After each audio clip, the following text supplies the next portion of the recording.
مکہ نہ صرف شہر ہے بلکہ مسلمانوں کے دلوں کی دھڑکن ہے اور مدینہ شریف مسلمانوں کا دل ہے۔ یہ وہ مقدس مقامات ہیں جہاں پر ہر مسلمان کم از کم ایک مرتبہ جانے کی تمنا ضرور رکھتا ہے۔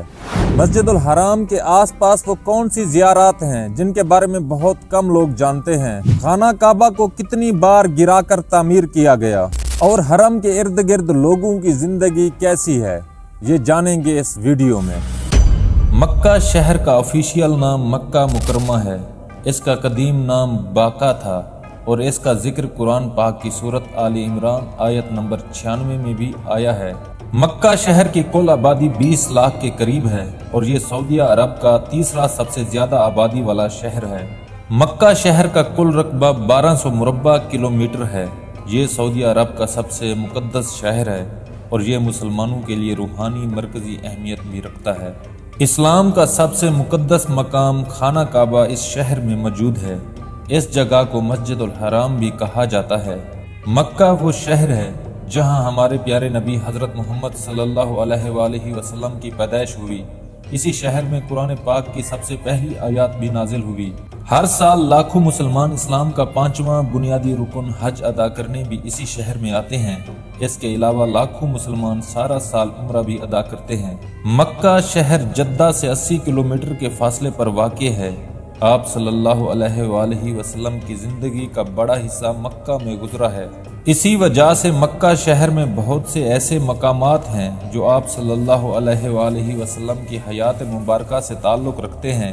دوستو، مکہ کی فضا ہی ایسی ہے، یہاں آنے والا ہر شخص ایک عجیب سکون اور روحانی تسکین محسوس کرتا ہے جسے لفظوں میں بیان کرنا انتہائی مشکل ہے۔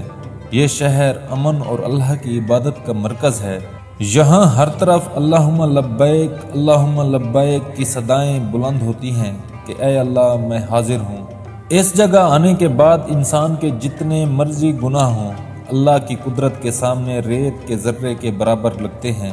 اللہ پاک نے اپنے پیارے اور آخری نبی حضرت محمد صلی اللہ علیہ وآلہ وسلم کو عرب کی سرزمین مکہ قریش کے خاندان بنو ہاشم قبیلے میں عبد المطلب کے گھر اور ان کے بیٹے عبداللہ کے ہاں دین اسلام کی تبلیغ کے لیے پیدا فرمایا۔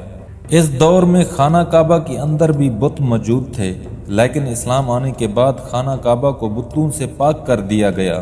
اگر ہم بات کریں خانہ کعبہ کی تاریخ کی، خانہ کعبہ کتنی بار تعمیر ہو چکا ہے؟ دوستو، سب سے پہلے خانہ کعبہ عرش پر فرشتوں نے تعمیر کیا جسے بیت المعمور کہا جاتا ہے۔ اس کے بعد اللہ تعالیٰ نے فرشتوں کو حکم دیا کہ زمین پر بھی خانہ کعبہ تعمیر کیا جائے جسے بیت اللہ کہتے ہیں۔ زمین اور عرش پر موجود خانہ کعبہ ایک ہی سمت میں بنائے گئے ہیں۔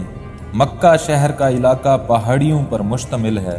اس کے گرد بڑی تعداد میں چھوٹے پہاڑ موجود ہیں جن میں سے بہت سے ختم کیے جا چکے ہیں۔ روایت سے پتہ چلتا ہے کہ خانہ کعبہ کی تعمیر حضرت آدم علیہ السلام کے دور میں ہوئی جو طوفان نوح تک برقرار رہی۔ طوفان نوح میں اوپر کا سٹرکچر ختم ہو گیا لیکن بنیادیں قائم رہی۔ ان بنیادوں پر دوبارہ تعمیر حضرت ابراہیم علیہ السلام اور حضرت اسماعیل علیہ السلام نے کی، جس کا ذکر قرآن پاک میں بھی موجود ہے۔ آپ کو ایک حیران کن بات بتاتا چلوں، یہ جو حصہ آپ دیکھ رہے ہیں یہ بھی خانہ کعبہ کا حصہ ہے، لیکن حضرت ابراہیم علیہ السلام کے پاس اس پر چھت ڈالنے کے لیے سامان کم تھا، اور آج جو بھی اس میں نوافل ادا کرتا ہے گویا اس نے خانہ کعبہ کے اندر نوافل ادا کیے۔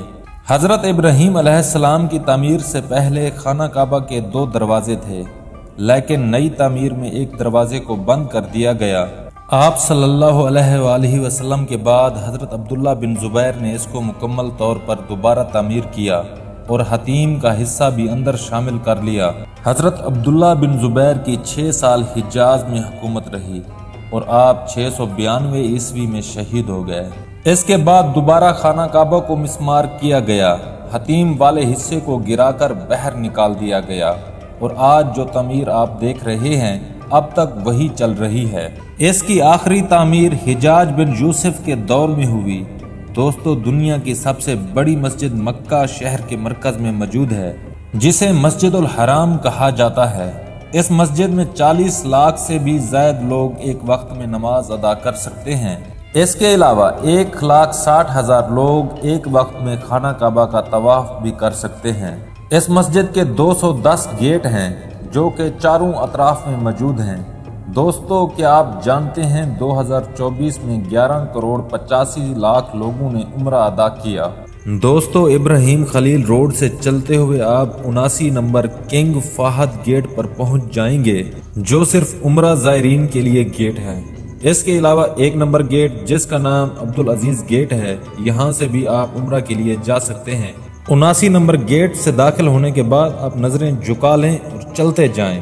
نظریں جھکائیں، چلتے جائیں، آپ نیچے سیڑھیوں سے اتر کر مطاف میں پہنچ جائیں گے۔ جس جگہ خانہ کعبہ موجود ہے اس جگہ کو مطاف کہا جاتا ہے۔ جب پہلی نظر خانہ کعبہ پر پڑے گی تو آپ کی روح میں ایسی کیفیت پیدا ہوگی کہ بے ساختہ آنسو جاری ہو جائیں گے اور انسان اس وقت اللہ کے سامنے خود کو سلنڈر کر دیتا ہے۔ خانہ کعبہ کے بیسمنٹ میں آب زمزم کا کنواں موجود ہے جس سے دنیا بھر کے لاکھوں مسلمان آج تک مستفید ہو رہے ہیں۔ خانہ کعبہ میں موجود مقام ابراہیم کے سامنے صفا اور مروہ کی 2 پہاڑیاں موجود ہیں جہاں زائرین عمرے کا رکن ادا کرنے کے لیے جاتے ہیں۔ گیٹ نمبر 20 سے جب آپ حرم سے نکلیں گے تو بالکل سامنے آپ صلی اللہ علیہ وآلہ وسلم کی رہائش گاہ موجود ہے جسے آپ لائبریری میں تبدیل کر دیا گیا ہے۔ آپ صلی اللہ علیہ وآلہ وسلم کے گھر کے بالکل قریب آپ صلی اللہ علیہ وآلہ وسلم کے چاچا حضرت ابو طالب کا گھر تھا۔ دوستو، حرم کی اذان دنیا کی سب سے میٹھی اذان ہے جس کا ایک ایک لفظ آپ کی روح میں اترتا ہے۔ حرم کے 84 نمبر گیٹ جس کا نام کنگ عبداللہ گیٹ ہے، اس کے سامنے ایک چھوٹا سا قبرستان موجود ہے۔ یہ وہی جگہ ہے جہاں اسلام آنے سے پہلے زمانہ جاہلیت میں لڑکیوں کو زندہ دفن کیا جاتا تھا، لیکن بعد میں اسلام نے عورتوں کو عزت اور حقوق دیے اور جس کے بعد یہ عمل بند ہو گیا۔ آپ یہ جو ہوٹل دیکھ رہے ہیں اس کا نام مکہ ٹاور ہے جو یو کی شکل میں بنایا گیا ہے۔ اس کے درمیان حضرت ابوبکر صدیق رضی اللہ تعالی عنہ کی رہائش گاہ تھی۔ چلیں اب چلتے ہیں جنت المولا اور جبل نور کی طرف۔ ابراہیم خلیل روڈ سے آپ کو 40 ریال میں ٹیکسی آسانی سے مل جائے گی جو پہلے آپ کو جنت المولا میں لے کر جائے گی جہاں امیر المومنین حضرت ختیجہ علیہ السلام کی قبر مبارک موجود ہے۔ اس کے بعد کچھ ہی فاصلے پر جبل نور موجود ہے جہاں پر سب سے پہلی وحی نازل ہوئی تھی۔ یہ ایریا اب نیا تعمیر کیا گیا ہے۔ اوپر جانے تک 2 گھنٹے آپ کو لگ جائیں گے۔ غار کے اندر جانے کا چھوٹا سا تنگ راستہ ہے۔ اس جگہ کھڑے ہو کر آپ کو حرم کا کلاک ٹاور بھی نظر آئے گا۔ یہاں پر آپ صلی اللہ علیہ وآلہ وسلم تشریف لایا کرتے تھے اور پیچھے حضرت امیر المومنین حضرت ختیجہ علیہ السلام آپ کے لیے کھانا لایا کرتی تھی۔ چلیں اب چلتے ہیں مسجد عائشہ۔ یہ وہ جگہ ہے جو مکہ کی حدود سے باہر ہے۔ بہت سے لوگ عمرہ کی نیت کے لیے یہاں آتے ہیں۔ دوستو، حرم سے 9 کلومیٹر کے فاصلے پر مینا کا ایریا ہے جہاں پر حاجی اسلام کا 5واں رکن حج ادا کرنے کے لیے آتے ہیں۔ دوستو، آپ نے غار ثور کا تو سنا ہوگا، یہ بھی مکہ شہر کے اندر موجود ہے۔ اس کے علاوہ آپ کسوہ فیکٹری کا وزٹ بھی کر سکتے ہیں جہاں پر خانہ کعبہ کا غلاف تیار کیا جاتا ہے۔